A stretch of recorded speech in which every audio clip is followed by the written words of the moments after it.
樓市成交跌，但呢一類物業就有得升。Hello， 大家好，我係 Holly。房委會延長咗居屋擔保期，新一期嘅白居二都受惠得到，有唔少居屋屋苑嘅將軍澳區就明顯多咗交投。所以我哋今集啦都會去到嗰邊嘅唐明苑睇兩個放盤。同以往相比，同一個樓價喺新措施之下可以俾少幾多首期呢？睇樓之後啦都會同大家計一計數㗎。大家睇完條片之後有咩睇法，亦都可以留言講下，有機會獲得咖啡禮券。另外啦喺開始之前都提大家記得 subscribe入 House 嘅 YouTube Channel， 同埋撳埋隔離個鐘仔啦。房委會由今年3月1號開始，將二手居屋嘅按揭保證期由30年延長去到50年，同時發出白居二批准信，將軍澳嘅居屋交投都隨即增加。根據統計，今年頭2個月，將軍澳嘅居二成交量都唔過20宗，自從3月出信以嚟，一度升到46宗，4月更加飆升到過100宗。交投暢旺嘅屋苑主要有2個特點。最主要就係補地價超過30%，另外咧就嗰個樓齡已經超過25年嘅嗰啲嘅樓咧，嗰個受惠係最高嘅。因為你如果譬如話講緊補地價本身係講緊2成到嘅，咁其實嗰個賣價太細咧，其實好多客戶寧願買自由市場咯。喺放寬之前咧，咁大概去到25年啦。咁如果你要照舊貸款到90%嘅話咧，咁你就只能夠係借13年嘅按揭啦。咁變咗嚟講，好多客咧就亦都未必係即係 afford 到嗰個供款啦。今集睇嘅唐明苑就係呢一類居屋啦，補地價折扣率高達49%到52%，而且由第一次發售日期起計，到而家啱啱好25年，可以受惠到新措施，做到90%按揭，兼最長30年嘅還款年期，成為俗稱930居屋。唐明苑得3座，提供1920伙，喺1999年落成，樓齡大約25年。同一般居屋有啲唔同，屋苑自設圍欄，減少外來人出入。同時鄰近將軍澳站，行過去港鐵站大概5分鐘鬆啲，經地面或者商場都得。如果天氣唔好，住戶可以先入屋苑對出嘅將軍澳中心，再經天橋行過去 Popcorn， 經商場行到去將軍澳站。除咗一開始未入將軍澳中心嗰段路仔之外，基本上都唔使日曬雨淋。由房委會發展嘅唐明苑採取和諧式設計，係90年代主流嘅居屋開則。佢嘅特點係每間房都有窗，可以增加採光度。咁唐明苑開則主要就分4大類啦。咁首先就係一個房嘅，就420幾尺至430幾尺啦。咁原裝就1房，咁啊可以間到2間房嘅，係啦。咁入場方面咧就305萬。咁第二種咧就係530幾尺啦。咁呢一類咧就原裝就2房，咁亦都可以間到3個房。咁入場方面咧就係470萬嘅。咁另外一種咧就係3個房，就590幾至到600幾尺啦。咁入場價咧就530萬。咁最後一隻咧就係超級大3房咧，就630幾到640幾尺咧。咁入場價咧就去到548萬啦。今集我哋會睇2個放盤，一個係426尺嘅細單位，一個就係600尺到嘅3房單位。先睇大單位，位於 C 座，1層16伙，6部 lift 以高中低層分流，每一層都有2部 lift 可以到。放盤實用面積601尺，業主開價550萬，維翻每一尺9100幾蚊。一入門口就係長形大廳啦，空間都幾闊落，就算而家擺晒家私，都仲剩唔少走動空間。先睇客廳啦，電視機櫃唔喺梳化嘅正前方，皆因角落頭嗰邊間房嘅房門打斜咁開，縮短咗牆身，都好難靠住呢邊牆身去擺家私。睇翻原則係冇啲埲牆㗎，買家可以重新佈局翻房門嘅方向，加長牆身去到就翻家私擺位。順便過嚟窗邊睇一個景啦，單位喺低層，主要望屋苑嘅內園同埋停車場為主。再睇埋飯廳啦，而家擺咗組到頂嘅儲物櫃同埋一張4人餐台。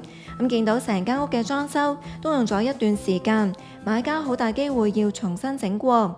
其實只要將空間規劃好啲，呢度係有條件擺得落6人餐台。3間房並唔係歸邊，先睇啱啱講過房門打斜開嗰間。咁獨立分佈喺客廳嘅其中一邊，業主拆咗原先側邊嘅廁所，將面積拼入去呢一間房。咁見到擺完上下格床之後，都仲擺到一個有返咁上下深度嘅衣櫃。咁至於另外兩間房，就由客飯廳中間行入去，呢一度原則只係一間大房。咁間出嚟嗰兩間房各自有幾大，就視乎中間埲牆點擺啦。咁而家業主就將多啲嘅面積分咗嚟左邊嘅呢間房，打造成為主人房。擺完雙人床之後，都仲可以擺埋衣櫃同梳妝台。咁至於右手邊嘅呢一間就相對細啲，擺完張床之後，咁估計書台同埋衣櫃只可以二選一。同時有一個唔規則嘅窗台，隻窗嘅面積都比較細，採光度亦都比較遜色。咁轉過嚟浴室參觀下啦，空間合理，有窗通風，採用企缸設計。咁最後睇埋廚房啦，開即試正，做到 L 字形嘅工作台面，亦都可以容納到洗衣機、爐頭等等嘅家電。不過雪櫃就要擺喺廚房牆身對出嘅呢個位置啦。咁剩低嘅地方就可以好似呢一度咁，做鞋櫃形成玄關，又或者做獅子櫃打造成為茶水間。業主喺1999年以大概135萬買入單位，咁假設成功以叫價賣出，帳面可以賺415萬或者3倍，跑贏大市同期大概2倍嘅升幅。同類單位都比較少成交，咁根據我哋嘅28House 網站，對上一宗已經要追溯到舊年年尾，係一間高層單位，作價525萬，咁比起今集嘅放盤低咗接近4%。銀行估價就更加保守，估到介乎420到460萬，咁比起叫價大幅低咗90萬或者6%。未補地價嘅二手居屋喺按揭方面嘅條款，可以話係同擔保期息息相關。自從擔保期由最長30年延長去到50年之後，如果係頭40年之內擔保期嘅二手居屋，白表買家最高可以借到90%按揭，而落入第40年到50年嘅物業就最高可以借到80%。不過想借盡90%按揭，又想借足30年，就得34年樓齡以內嘅二手居屋先至做得到啦。用參觀放盤做例子，喺未放寬擔保期之前，如果要借到之前最長25年嘅還款年期，就要調低按揭成數去到70%，首期開支去到165萬，每個月嘅供款大概20500幾蚊。放寬咗之後，首期開支減到55萬，不過先甜後苦嘅代價就算攤長還款年期，每個月嘅供款都要增加3400蚊到，去到23900幾蚊。因為房委會已經幫買家做咗擔保人啦，所以買家一般都唔需要再經過壓力測試，只需要聲明自己有供款能力就得㗎啦。第二個參觀嘅放盤喺 A 座中層。業主製造咗一間房，實用面積426尺，而家開價420萬，維翻每一尺9800幾蚊。單位冇擺到太多嘅家私，成個廳得大門口側邊嘅儲物櫃，牆身同地板裝修都比較有年代感，估計買家都要預留筆錢翻新啦。426尺就係劃出一間房，顯得個廳更加闊落。事實上，唔少人會喺窗前面間多間房，不過咁做嘅話，就算間隔牆係留有一部分做玻璃都好，客廳嘅採光度可能都會比較遜色。過嚟窗邊睇一個景啦，單位向北，以山景為主，不過同時望到學校同迴旋處，除咗車聲之外，都有機會聽到上堂落堂啲鐘聲。入嚟側邊間房參觀下啦，擺完雙人床同衣櫃之後，就剩低一個人身位到嘅走動空間。不過原則就冇做到任何睡房嘅間隔，所以買家都可以跟翻自己嘅需要，重新規劃過呢一間房嘅大細。至於廚房就喺一入門口嘅右手邊，有曲尺形嘅工作台面，嵌入咗雙爐頭同洗衣機。不過如果想有多啲工作台面嘅話，我覺得可以將星盤由雙盤改成單盤嘅設計。至於雪櫃就同第一個放盤一樣，要擺喺廚房牆身出面。最後睇埋廁所啦，有窗通風，採用企缸設計。洗手盆上面有唔少空間，如果重新裝修過嘅話，可以裝翻個大啲嘅鏡櫃，提升翻收納容量。業主喺1999年以大概78萬買入單位，咁假設成功以420萬賣出，帳面可以賺到342萬或者4.3倍，大幅跑贏大市同期大概2倍嘅升幅。不過參考翻近期嘅一宗同類成交，作價都係大概370萬。相信銀行估價都有參考翻市況，單位估值介乎320到340萬，即係話業主嘅叫價比股價至少高出3%。買家預算方面又點呢？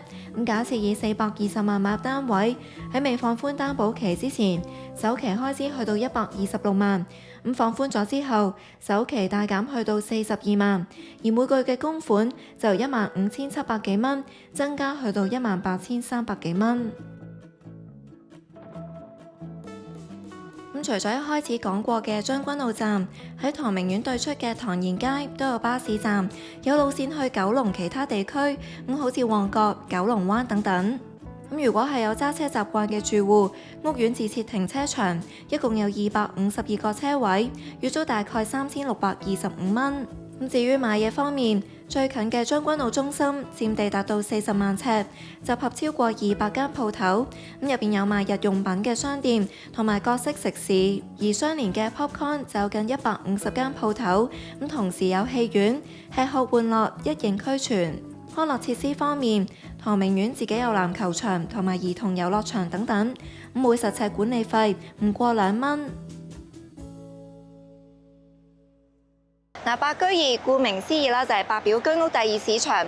原意啦就係俾合資格嘅白表買家可以同綠表買家一樣，用免補地價價錢買入二手居屋。政府分別喺2013同2015年推出白居二配額，見到反應都幾理想。喺2017年年底就決定恆常化，18年開始每一年都有推出。好似今年嘅白居二配額就有4500個，維持翻舊年嘅水平。其中家庭申請者佔咗4050個，一人申請者就佔咗450個。成功獲得配額嘅申請者會獲發批准信，之後可以喺發信日期起計6個星期之內，同房委會申領購買資格證明書。證明書嘅有效期係12個月，申請人一段時間之內都可以喺未補地價嘅市場買樓。就算同一個屋苑，唔同單位嘅折扣率都有機會唔同㗎。用唐明苑做例子，我哋睇返房委會網站近期嘅一啲補地價個案，見到折扣率由4成幾到5成都有。折扣率唔同，第時賣樓嗰陣就有機會影響到定價或者補地價金額啦。因為你如果個折讓率係高於同一個屋苑嘅其他嘅單位嘅話，咁即係換言之，你本身嗰個物業嘅價值咧係少啲嘅。咁你將來出售呢個物業咧，你可能大家都係放未補地價嘅市場咧，你可能要放平啲啦。另外咧就係如果你放自由市場啦，即係我係一個補地價嘅市場咧，咁將來你補地價俾政府嗰個比例咧，亦都會相對係高啲。所以白居二買家買居屋嗰陣，最好問業主攞出售證，睇返單位嘅折扣率。一般嚟講，白居二買家買入單位之後，頭2年都唔可以轉售單位，不過就可以喺補咗價嘅自由市場當私樓咁賣，除非買入嘅居屋仍然處於轉售期限，無論係未補地價定係自由市場，頭2年都唔賣得。資助單位嘅擔保期係由物業第一次出售日期起計，而唔係落成日期。部分居屋賣樓嗰陣未必一 Q 清袋，所以就算同一個屋苑，唔同單位首次出售日期都有機會唔同㗎。好似唐明苑當年就42間貨尾，喺稍後時間重售。買家睇啱單位之後，最好都係先查冊，了解清楚出售日期，以免失咗預算。以往白居二嘅配額好多時候用唔晒啦，其中一個最大原因啦，就係因為好多居屋咧已經過咗擔保期，比較難批出一啲理想嘅按揭條款。而家放寬咗，買家就自然多咗選擇。唔知道大家對於呢個新措施有啲咩睇法呢？不如都留言講下，有機會獲得咖啡禮券。最後啦，如果你都中意呢條片嘅話，記得俾我 like 支持下我哋啦。